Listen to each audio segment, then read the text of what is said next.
आहिल बड़ नाचे सोहर ससुराल सुनले हमर जानी है सट्टा से बेसी मिली सट्टा पदाम। का हाल बा हो भैया लोग, ठीक बा। तो हम लोग कुछ गुण आप सब लोग के अपन यूट्यूब चैनल DRL एंटरटेनमेंट में स्वागत करते हैं। तो भैया रोज की तरह आज हम फिर से एक नया भोजपुरी सॉन्ग लेके आली आप सबके बीच में। तो ये वीडियो को ध्यान पूर्वक से पूरा देखब। कहा से कि रितेश पांडे जी का आज एगो नया गाना आल जौना एल्बम का नाम है आइल बारू नाचे। तो एक गाना के आप लोग के बीच में सुनाई, अगर अच्छा लगी तो एगो लाइक और कमेंट हमें जरूर करब। आपको बता दें कि ये गाना आज सुबह 7 बजे Riddhi music world YouTube channel पर आला। तो ये गाना के जरूर आप लोग देखें, बहुत ही बढ़िया गाना बा, स्टेज शो गाना है। अगर अभी तक आप ये वीडियो को नहीं देख ले तो ये वीडियो का लिंक अपने डिस्क्रिप्शन में दे दें, आप जाके देख सकेंगे।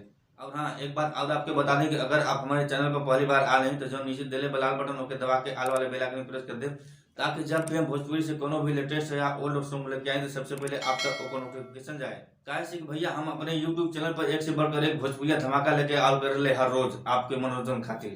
तो चलिए आगे वीडियो के करते हैं स्टार्ट। तो भैया चलिए आपके गाना सुना देते हैं। एक बात आपको बता दें कि ये गाना के रितेश पांडे और शिल्पी राज दोनों लोग मिलके ये गाना के बोले हैं। तो चलिए सुना देते हैं, ध्यान से गाना को सुनो।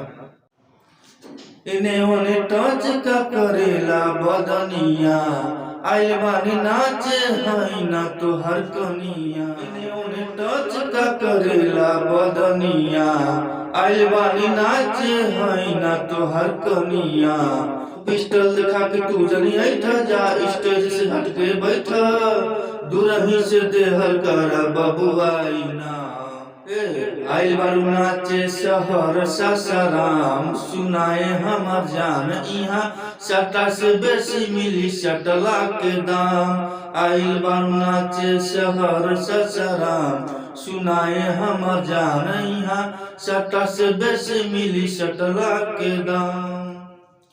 काहे छेड़ता रहो बाही में घेरता रहो, पैसा देवे के बहाने हाथ फेरता रहो। इतना नखरा देखबू फिर रोहतास में न अबू कि तोहर गली में दादागिरी जबरी सटन हमरा भीरी, दूरही से अपन देखावता मझाम। ओ आइल बारू नाचे शहर ससराम सुनाए हमर जान, यहाँ सट्टा से बेसी मिली सटला के दाम। नाचे शहर ससराम सुनाए हमर जान, यहाँ सट्टा से बेसी मिली सटला के दाम। कैसा लागल? अगर थोड़ा सा भी अच्छा लागल तो एक लाइक हमें जरूर कर दे। और हाँ, और भी अगर आप लोग के ऐसा ही भोजपुरी सॉन्ग सुने को होगी तो हमें कमेंट बॉक्स में कमेंट जरूर करो। तो चलिए आज के खातिर बस इतना ही, फिर अगले दिन कोई नया वीडियो लेके आए। तब तक खातिर नमस्कार, जय हिंद, जय भोजपुरिया समाज।